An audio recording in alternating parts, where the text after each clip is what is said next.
സുഗമോദേവി സീരിയലിൻ്റെ പുതിയൊരു എപ്പിസോഡിൻ്റെ promo review വിശേഷങ്ങളിലേക്ക് എല്ലാവർക്കും സ്വാഗതം. അങ്ങനെ നമ്മളുടെ ത്യാഗരാജനാണെങ്കിൽ സിദ്ധാർത്ഥനോട് പറയുന്നുണ്ട്, നന്ദു എല്ലാവരുടെയും മുമ്പിൽ വെച്ച് എന്നോട് വളരെ മോശമായി പെരുമാറി, എനിക്കത് ഭയങ്കര ഇൻസൾട്ടിങ് ആയി സാറേ എന്ന് പറയുമ്പം സിദ്ധാർത്ഥൻ പറയുന്നുണ്ട്, അത് ഇതിനു മുമ്പ് പല പ്രാവശ്യം ത്യാഗരാജൻ ഞങ്ങളോട് മാപ്പൊക്കെ പറഞ്ഞ് വന്നിട്ട് വീണ്ടും ത്യാഗരാജൻ ഞങ്ങളെ ചതിക്കാനല്ലേ നോക്കിയേ, ആ ഒരു ദേഷ്യം നന്ദന് ത്യാഗരാജനോടുണ്ട്, അതുകൊണ്ടാണ് ത്യാഗരാജനോട് അങ്ങനെ പെരുമാറിയെന്ന് പറയുമ്പം ത്യാഗരാജൻ പറയുന്നുണ്ട്, എന്തായാലും ഇപ്പം നമ്മൾ രണ്ടുപേരും ഒരു പാർട്ടിയിലല്ലേ പ്രവർത്തിക്കുന്നത്, അതുകൊണ്ട് ഇടയ്ക്കൊക്കെ സാറിൻ്റെ വീട്ടിലെനിക്ക് വരേണ്ടി വരും, അപ്പോൾ നന്ദൻ എന്നോട് അങ്ങനെ പെരുമാറിയാൽ എനിക്കത് ബുദ്ധിമുട്ടാണ് സാറേ എന്ന് പറയുമ്പം ഇനി അങ്ങനെ ഉണ്ടാവാതിരിക്കാൻ ഞാൻ നന്ദനോട് പറഞ്ഞേക്കാം, എന്തായാലും പെട്ടെന്നൊന്നും നന്ദൻ്റെ സമീപനത്തിൽ മാറ്റം ഉണ്ടാവുമെന്ന് ത്യാഗരാജൻ വിചാരിക്കേണ്ട, പതിയെ പതിയെ ഞാൻ അവനെ മാറ്റിയെടുക്കാം, പിന്നെ നിങ്ങളുടെ പെരുമാറ്റവും എങ്ങനെയുണ്ടെന്ന് നോക്കിയിട്ടേ അവൻ മാറുള്ളൂ എന്നൊക്കെ ഇങ്ങനെ പറയുന്നുണ്ട്. പിന്നീട് കാണിക്കുന്നത് നമ്മളുടെ ചന്ദ്രമതി ആണെങ്കിൽ വീട്ടിലോട്ട് ചെല്ലുമ്പം ത്യാഗരാജൻ അവിടെയുണ്ട്. എന്നിട്ട് ത്യാഗരാജൻ ചോദിക്കുന്നുണ്ട്, ചേച്ചി എപ്പോൾ എത്തിയെന്ന് ചോദിക്കുമ്പം ഞാൻ കുറച്ച് സമയമായി വന്നിട്ട്, നേരെ ഞാൻ പ്രഭയെ കാണാനാണ് പോയത്, പ്രഭയുടെ അടുത്ത് ചെന്നപ്പം അവിടെ ആകെ പ്രശ്നങ്ങളാണ്,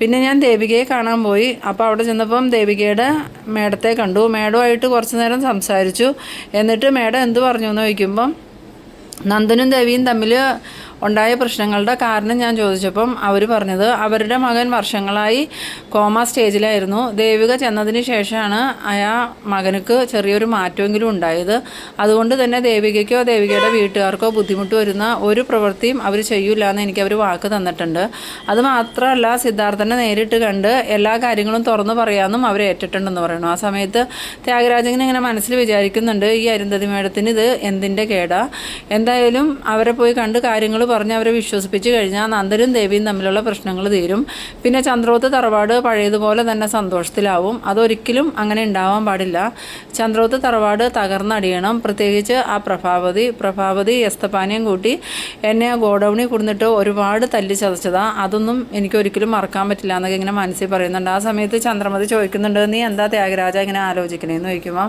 അത് ചേച്ചി പറഞ്ഞത് നേരാ, എന്തായാലും നന്ദനും ദേവിയും തമ്മിൽ അങ്ങനെ എന്തെങ്കിലും പ്രശ്നമുണ്ടെങ്കിൽ അത് എത്രയും പെട്ടെന്ന് പറഞ്ഞു തീർക്കണം തന്നെയാണ് നല്ലത്, ഇനിയിപ്പോൾ ഇലക്ഷനൊക്കെ വരുവാണല്ലോ, ആ സമയത്ത് ദേവിക ചന്ദ്രോത്തുനിന്ന് പിണങ്ങി പോയി എന്ന് അറിഞ്ഞിട്ടുണ്ടെങ്കിൽ ആളുകൾ വോട്ട് ചെയ്യാൻ മടിക്കും എന്നൊക്കെ ഇങ്ങനെ പറയുന്നുണ്ട്. ആ സമയത്ത് ചന്ദ്രമതി പറയുന്നുണ്ട്, എന്തായാലും ഇലക്ഷൻ അങ്ങ് അടുക്കുന്നതിന് മുമ്പ് തന്നെ അവർ തമ്മിലുള്ള പ്രശ്നങ്ങൾ പറഞ്ഞു തീർക്കാമെന്ന് അരുന്ധതി മേഡം സമ്മതിച്ചിട്ടുണ്ടെന്ന്. പിന്നീട് നമ്മളുടെ അരുന്ധതി ഇങ്ങനെ വീട്ടിലിരുന്ന് ഓരോന്ന് ആലോചിക്കുന്നുണ്ട്, ഋഷി ഇത്രയും ഭേദപ്പെട്ട് വന്നത് ദേവിക ഒറ്റ ഒരാൾ കാരണമാണ്, അതുകൊണ്ട് തന്നെ ദേവികയുടെ ജീവിതം തകരാൻ താൻ കാരണക്കാരി ആകരുത്, എന്തായാലും ദേവികയുടെ ജീവിതം സംരക്ഷിച്ച് നിർത്തിയേ പറ്റൂ, പിന്നെ പ്രഭാവതിയോടുള്ള ശത്രുത അത് തീർക്കാൻ വേറെ വഴി കണ്ടെത്തണം, ദേവികയെ വെച്ച് പ്രഭാവതിയെ തകർക്കാൻ നിൽക്കുന്നത് ശരിയല്ല, അങ്ങനെ നമ്മൾ ചെയ്യുമ്പോൾ ദേവികയുടെ ജീവിതം തന്നെ തകർന്നു പോകുമല്ലോ എന്നൊക്കെ ഇങ്ങനെ മനസ്സിൽ വിചാരിച്ചുകൊണ്ടിരിക്കുന്ന സമയത്ത് നമ്മളുടെ ത്യാഗരാജനും അങ്ങോട്ട് വരുന്നുണ്ട്. ത്യാഗരാജൻ വന്നിട്ട് അരുന്ധതിയോട് ചോദിക്കുന്നുണ്ട്, മേഡം സിദ്ധാർത്ഥനോടും പ്രഭാവതിയോടും സംസാരിക്കാനിരിക്കുകയാണോ ദേവികയുടെയും നന്ദുവിൻ്റെയും കാര്യം എന്ന് ചോദിക്കുമ്പോൾ അരുന്ധതി പറയുന്നുണ്ട്, അതെന്താ ത്യാഗരാജൻ അങ്ങനെ ചോദിച്ചേ, ത്യാഗരാജനോട് ഈ വിവരങ്ങൾ ആരാ പറഞ്ഞതെന്ന് ചോദിക്കുമ്പം എന്നോട് പറഞ്ഞത് എൻ്റെ ചേച്ചിയാണ്, ചേച്ചി ദേവികയുടെ വീട്ടിൽ വന്നപ്പം മേഡത്തെ കണ്ടിരുന്നെന്നും മേഡത്തിൻ്റെ മകൻ്റെ കാര്യങ്ങളെല്ലാം ചേച്ചിയോട് പറഞ്ഞു എന്നും അതുപോലെ സിദ്ധാർത്ഥനെയും പ്രഭാവതിയെയും കണ്ട് നടന്ന കാര്യങ്ങളെല്ലാം മേഡം തുറന്നു പറയാൻ പോവാണെന്നും ചേച്ചി പറഞ്ഞു, അതിൻ്റെ വലിയ ആവശ്യമുണ്ടോ മേഡം, എന്തായാലും ചന്ദ്രോത്ത് തറവാട് തകരണം എന്നാണല്ലോ ഞാനും മേഡവും ആഗ്രഹിക്കുന്നത്, അതുകൊണ്ട് തന്നെ മേഡം ഇതൊന്നും തുറന്നു പറയേണ്ട ഒരു കാര്യമില്ല എന്ന് എനിക്ക് തോന്നണേന്ന് പറയുമ്പം അരുന്ധതി പറയുന്നുണ്ട്, അങ്ങനെയല്ല ത്യാഗരാജ, ദേവിക കാരണമാണ് എൻ്റെ മോൻ ജീവിതത്തിലേക്ക് തിരികെ വന്നത്, അല്ലെങ്കിൽ അവൻ കോമ സ്റ്റേജിൽ തന്നെയായിരുന്നു, ദേവിക വന്നതിന് ശേഷം അവനിക്കിപ്പോൾ ഒരുപാട് മാറ്റങ്ങളുണ്ടായി, പതിയെ പതിയെ നടക്കാൻ തുടങ്ങി, അതുപോലെ എന്നെ അമ്മയെന്ന് വിളിക്കാൻ തുടങ്ങി, എൻ്റെ മകൻ എന്നെ അമ്മയെന്ന് വിളിച്ചിട്ട് വർഷങ്ങളായിരുന്നു, അതുകൊണ്ട് തന്നെ അതിന് കാരണക്കാരിയായ ദേവികയുടെ ജീവിതം തകരാൻ ഞാൻ ഒരിക്കലും സമ്മതിക്കില്ല, അവളുടെ ജീവിതം ഞാൻ സംരക്ഷിച്ച് നിർത്തും, പക്ഷേ പ്രഭാവതിയെ തകർക്കുന്നത് ഞാൻ വേറെ വഴിക്ക് തകർക്കും എന്നൊക്കെ ഇങ്ങനെ അരുന്ധതി പറയുമ്പോൾ ത്യാഗരാജൻ ചോദിക്കുന്നുണ്ട്, മേഡം എന്താ ഉദ്ദേശിക്കണേന്ന്. അന്നേരം നമ്മളുടെ അരുന്ധതി പറയുന്നുണ്ട്, അതൊക്കെ ഞാൻ സമയമാകുമ്പോൾ ത്യാഗരാജനോട് പറയാം, ഇപ്പം എന്തായാലും ത്യാഗരാജൻ ഒന്ന് മാത്രം മനസ്സിലാക്കിയാൽ മതി, ദേവികയുടെ ജീവിതം തകർക്കാൻ ഞാൻ കൂട്ടു നിൽക്കില്ല, പക്ഷേ ആ പ്രഭാവതിയെ ഞാൻ തകർക്കുകയും ചെയ്യും എന്നും പറഞ്ഞ് അരുന്ധതി വേഗം അകത്തേക്ക് കയറി പോകുന്നുണ്ട്. പിന്നീട് കാണിക്കുന്നത് നമ്മളുടെ ദേവികേനെയാണ്. ദേവികയാണെങ്കിൽ ആളുകളൊക്കെ വിളിച്ച് ഇലക്ഷൻ്റെ കാര്യം ചോദിക്കുന്നത് കൊണ്ട് തന്നെ ആകെ ടെൻഷനിലാണ്. കാരണം നന്ദുവായിട്ടുള്ള പ്രശ്നം ഇതുവരെ പറഞ്ഞു തീർത്തിട്ടില്ല. അതുമാത്രമല്ല അച്ഛനാണെങ്കിൽ അരുന്ധതി മേഡത്തെ കാണണമെന്ന് പറഞ്ഞിട്ട് അരുന്ധതി മേഡത്തെ കണ്ടോന്നും സംസാരിച്ചോന്നും ഒന്നും അറിയാനും പറ്റിയിട്ടില്ല. അതുകൊണ്ട് തന്നെ നമ്മളുടെ ദേവിക സിദ്ധാർത്ഥന് ഫോൺ ചെയ്യുന്നുണ്ട്. സിദ്ധാർത്ഥന് വിളിക്കുമ്പം സിദ്ധാർത്ഥൻ ഫോൺ എടുത്തിട്ട് എന്താ മോളെന്താ വിളിച്ചതെന്ന് ചോദിക്കുമ്പം അതല്ല അച്ഛൻ അരുന്ധതി മേഡത്തിൻ്റെ നമ്പർ വാങ്ങിയിട്ട് മേഡത്തെ വിളിച്ചായിരുന്നു, മേഡം എന്താ പറഞ്ഞതെന്ന് ചോദിക്കുമ്പം ഞാൻ വിളിച്ചിരുന്നു മോളെ, വിളിച്ചിട്ട് അവരെ എനിക്കൊന്ന് കാണണമെന്ന് പറഞ്ഞപ്പം അവരിപ്പോൾ ബിസിയാണ്, ഒഴിവുള്ള സമയത്ത് നമ്മളുടെ വീട്ടിലോട്ട് വരാമെന്നാണ് പറഞ്ഞേക്കണേന്ന് പറയുന്നു. ആ സമയത്ത് ദേവിക പറയുന്നുണ്ട് എന്തായാലും അച്ഛൻ മേഡത്തോട് മോശമായിട്ടൊന്നും പെരുമാറരുത്, മേഡം ഇതിലൊരു തെറ്റും ചെയ്തിട്ടില്ല, അതുപോലെ തന്നെ മേഡത്തിൻ്റെ മകനും തെറ്റുകാരനല്ല, ശരിക്കും ഋഷി എനിക്ക് എൻ്റെ സ്വന്തം സഹോദരനെ പോലെ, നന്ദുവിനെ ആരോ തെറ്റിദ്ധരിപ്പിച്ചതാണെന്ന് പറഞ്ഞു. ആ സമയത്ത് സിദ്ധാർത്ഥൻ പറയുന്നുണ്ട് അതെന്തായാലും നമുക്ക് പറഞ്ഞു പരിഹരിക്കാം മോളെ, ആദ്യം ഞാൻ ആ അരുന്ധതി മേഡത്തെ ഒന്ന് കണ്ട് സംസാരിക്കട്ടെ, അതിനുശേഷം നന്ദുവായിട്ട് ഞാൻ സംസാരിക്കാമെന്ന് പറയുന്നു. പിന്നീട് നമ്മളുടെ പ്രഭാവതിനെയാണ് കാണിക്കുന്നത്. പ്രഭാവതി ഇങ്ങനെ ഓരോന്നൊക്കെ ആലോചിച്ചിരിക്കുന്ന സമയത്ത് നന്ദൻ ഓഫീസിലേക്ക് പോകാനായിട്ട് ഇറങ്ങി വരുന്നുണ്ട്. ആ സമയത്ത് പ്രഭാവതി നന്ദൻ്റെ അടുത്തേക്ക് വന്നിട്ട് ചോദിക്കുന്നുണ്ട് എന്താ നന്ദ പ്രശ്നങ്ങൾ, നീ ഇതുവരെ പറഞ്ഞു തീർക്കാത്ത, എത്ര ദിവസമായി നിങ്ങൾ തമ്മിൽ പിരിഞ്ഞു നിൽക്കണോ, ഇതിനു മുമ്പ് ഒരിക്കലും നിങ്ങൾ ഇത്രയധികം പിരിഞ്ഞു നിന്ന് ഞാൻ കണ്ടിട്ടില്ല, എന്തായാലും എന്ത് പ്രശ്നമാണെങ്കിലും നമുക്ക് പറഞ്ഞു തീർക്കാം, നീ പോയി ദേവിനെ വിളിച്ചുകൊണ്ട് പോകാമെന്ന് പറയണു. ആ സമയത്ത് നന്ദൻ പറയുന്നുണ്ട് എന്ത് പ്രശ്നം, ഇനി ഒരു പ്രശ്നവുമില്ല പറഞ്ഞു തീർക്കാൻ, എല്ലാം കഴിഞ്ഞു, ഇനി ആരുമായിട്ട് എനിക്ക് സംസാരിക്കാനുമില്ല, ഒന്നും പറഞ്ഞു തീർക്കാനുമില്ല, അമ്മ അതും പറഞ്ഞുകൊണ്ട് എൻ്റെ അടുത്തേക്ക് വരുമോ വേണ്ടാന്ന് പറയുന്നു. ആ സമയത്ത് പ്രഭാവതി പറയുന്നുണ്ട് എന്നെ ഇന്നലെ ചന്ദ്രമതി വിളിച്ചിരുന്നു, ചന്ദ്രമതി എന്നോട് കുറേ കാര്യങ്ങൾ പറഞ്ഞു എന്ന് പറയുന്നു. ആ സമയത്ത് എന്ത് കാര്യമാണ് ചന്ദ്രമതി ആൻറ്റി പറഞ്ഞതെന്ന് ചോദിക്കുമ്പോൾ ചന്ദ്രമതി ഇന്നലെ പോയിട്ട് ഈ ദേവികയുടെ മേഡത്തിനെ കണ്ടിരുന്നു, മേഡത്തോട് കാര്യങ്ങൾ ചോദിച്ചപ്പം അവർ പറഞ്ഞത് അവരുടെ മകൻ വർഷങ്ങളായിട്ട് കോമ സ്റ്റേജിൽ കിടക്കണ ഒരു രോഗിയായിരുന്നു എന്ന്. അതിനുശേഷം നമ്മളുടെ ദേവിക അവിടെ ജോലിക്ക് ചെല്ലാൻ തുടങ്ങിയപ്പോഴാണ് ആ ഋഷിയിൽ ഒരു മാറ്റങ്ങളൊക്കെ ഉണ്ടായത്. ദേവികയാണെങ്കിൽ ഋഷിക്ക് ഭയങ്കര ഋഷി ദേവികയെ സ്വന്തം സഹോദരിയെ പോലെ കാണുന്നതും അതുമാത്രമല്ല അവളുടെ മേഡവും അവളെ സ്വന്തം മകളെ പോലെയാണ് കാണുന്നത്. അതുകൊണ്ടാണ് അന്ന് ഋഷിയുടെ പിറന്നാളിന് അമ്പലത്തിൽ പോയപ്പം അവർ ദേവികയും കൂട്ടിക്കൊണ്ടുപോയത്. മാത്രമല്ല ഋഷിയാണെങ്കിൽ നല്ലോണം നടന്ന് തുടങ്ങണേ ഉള്ളൂ, അതുകൊണ്ടാണ് ഋഷി വീഴാൻ പോയപ്പം ദേവിക കയ്യെ പിടിച്ചുകൊണ്ട് പോയത്, അല്ലാതെ അവർ തമ്മിൽ വേറെ ബന്ധമൊന്നുമില്ലയെന്ന് അരുന്ധതി മേഡം ചന്ദ്രമതിയോട് പറഞ്ഞെന്നാണ് പറഞ്ഞ്.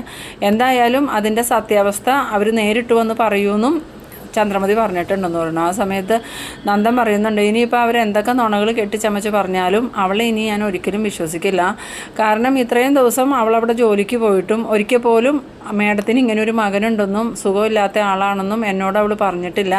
അതുമാത്രമല്ല ഇങ്ങനെ ഒരു പേര് പോലും അവൾ ഈ വീട്ടിൽ ആരോടും പറഞ്ഞിട്ടില്ല. അതിൽ നിന്ന് തന്നെ നമുക്ക് മനസ്സിലാക്കാമല്ലോ അവൾ ഒരുപാട് കാര്യങ്ങൾ മറച്ചു വെക്കുന്നുണ്ടെന്ന്. പിന്നീട് ഇപ്പോൾ അവളുടെ മേഡം അവളെ രക്ഷിക്കാൻ വേണ്ടിയിട്ട് എന്തൊക്കെ കഥകൾ കെട്ടിച്ചമച്ചാലും ഞാനതൊന്നും വിശ്വസിക്കാൻ പോണില്ല. ഇനി ഞാനും ദേവിയുമായിട്ട് ഒരു ജീവിതം ഉണ്ടാവുമെന്ന് അമ്മയോട്ട് വിചാരിക്കുകയും വേണ്ട. അത് കേട്ടതും പ്രഭാവതിക്ക് ആകെ ദേഷ്യം വരുന്നുണ്ട്. എന്നിട്ട് പ്രഭാവതി ചോദിക്കുന്നുണ്ട് നന്ദ നീ എന്തൊക്കെ ഈ പറയണേ, നിന്നോട് കാര്യം പറഞ്ഞാൽ നിനക്ക് മനസ്സിലാവില്ലേ, ഞാൻ എത്ര പ്രാവശ്യം പറഞ്ഞു അവളെ വെറുതെ നീ സംശയിക്കണേയാണ്, ദേവിയെ ഞാൻ അന്ന് മുതൽ കാണുന്നതല്ലേ, അവളങ്ങനെ ഒരു തെറ്റും ചെയ്യുന്ന പെൺകുട്ടിയല്ലാന്ന് എനിക്ക് ഉറപ്പുണ്ട്, എന്നിട്ടാണോ അമ്മ ആദ്യം അവളോട് ദേഷ്യപ്പെട്ടതെന്ന് ചോദിക്കുമ്പം അത് നിൻ്റെ വിഷമം കണ്ടിട്ട് എനിക്ക് സഹിക്കാൻ പറ്റാണ്ട് ഞാൻ അവളോട് ദേഷ്യപ്പെട്ടു പോയതാ, പിന്നീട് എനിക്ക് മനസ്സിലായി അന്നങ്ങനെ ദേഷ്യപ്പെടണ്ടായിരുന്നു, മോളോട് കാര്യങ്ങൾ ചോദിച്ചെങ്കിൽ മോളെല്ലാം തുറന്നു പറഞ്ഞേനേന്ന്. പിന്നീട് കാണിക്കുന്നത് നമ്മളുടെ ദേവികേനെയും അതുപോലെ രാധികേനെയൊക്കെയാണ്. രാധിക ദേവികയോട് പറയുന്നുണ്ട് എന്തായാലും ഈ സംഭവങ്ങളൊക്കെ നന്ദനോടും സിദ്ധാർത്ഥ സാറിനോടും തുറന്നു പറഞ്ഞ് പ്രശ്നങ്ങൾ പരിഹരിക്കണ്ടേ മോളെന്ന് ചോദിക്കുമ്പോൾ ദേവിക ചോദിക്കുന്നുണ്ട് അതിന് പ്രശ്നങ്ങളല്ലേ അമ്മയെ പറഞ്ഞാൽ പരിഹരിക്കപ്പെടുള്ളൂ, ഇത് നന്ദൻ്റെ സംശയമല്ലേ, സംശയം എങ്ങനെ പറഞ്ഞ് പരിഹരിക്കാനാന്ന് ചോദിക്കണം. ആ സമയത്ത് രാധിക പറയുന്നുണ്ട് അല്ല ഋഷി ഇങ്ങനെ സുഖമില്ലാത്ത പയ്യനായിരുന്നു എന്നുള്ള കാര്യമൊക്കെ നന്ദനോട് പറഞ്ഞാൽ നന്ദനത് മനസ്സിലാവില്ലേ എന്ന് ചോദിക്കുമ്പോൾ ദേവിക പറയുന്നുണ്ട് എനിക്ക് ആരുടെയും ധാരണകൾ തിരുത്താനൊന്നും പറ്റില്ല, എന്തായാലും നന്ദൻ സ്വയം അത് മനസ്സിലാക്കി വന്നാൽ മാത്രമേ എനിക്കിനി നന്ദനെ അംഗീകരിക്കാൻ പറ്റുള്ളൂ. ഇത്രയും കാലത്തെ ജീവിതത്തിൽ ഞാൻ വിചാരിച്ചത് നന്ദന് എന്നെ നല്ലോണം അറിയാമെന്ന, പക്ഷേ നന്ദൻ എന്നെക്കുറിച്ച് ഒന്നും അറിയില്ല, അതുകൊണ്ടാണ് നന്ദൻ ഇതുപോലെ സംശയിച്ച് അമ്പലത്തിൽ വന്ന് വഴക്കുണ്ടാക്കിയത്.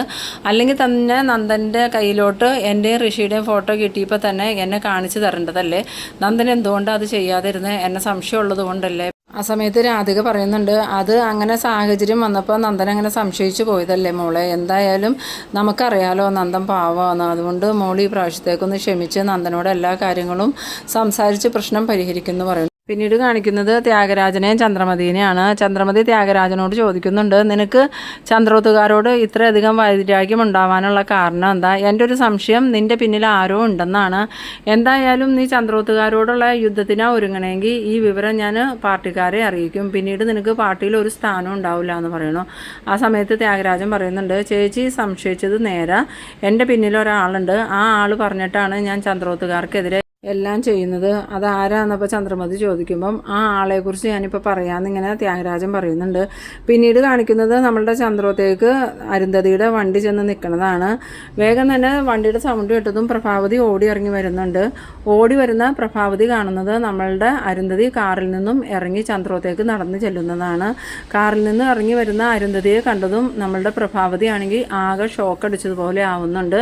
ഇവർ തമ്മിൽ നേരത്തെ എന്തോ ഒരു പരിചയമോ ബന്ധമോ വഴക്കോ എന്തോ ഒരു കാര്യം നടന്നിട്ടുണ്ട്. അത് നമുക്ക് പ്രഭാവതിയുടെ നോട്ടത്തിൽ നിന്ന് തന്നെ മനസ്സിലാക്കാൻ പറ്റും. ഇവർ തമ്മിലുള്ള പ്രശ്നം എന്താണെന്ന് ഇതുവരെയും കാണിച്ചിട്ടില്ല. അതെല്ലാം ഹൈഡ് ചെയ്ത് തന്നെ വെച്ചിരിക്കുകയാണ്. ഇനി വരാൻ പോകുന്ന എപ്പിസോഡുകളിലാണ് ഇവർ തമ്മിൽ ശത്രുത ഉണ്ടാവാനുള്ള കാരണം എന്താണെന്നുള്ളത് കാണിക്കുന്നത്. അപ്പോൾ നിങ്ങൾ എൻ്റെ വീഡിയോ ആദ്യമായിട്ടൊക്കെ കാണുന്നവരാണെങ്കിൽ എൻ്റെ ചാനലൊന്ന് സബ്സ്ക്രൈബ് ചെയ്യാനും ഇഷ്ടമായാൽ ലൈക്ക് ചെയ്യാനും മറക്കരുത്. അപ്പോൾ ഇതുപോലെ ഇൻട്രസ്റ്റിംഗ് ആയിട്ടുള്ള അടുത്തൊരു എപ്പിസോഡുമായി നമുക്ക് വീണ്ടും കാണാം. അതുവരേക്കും ബൈ ബൈ.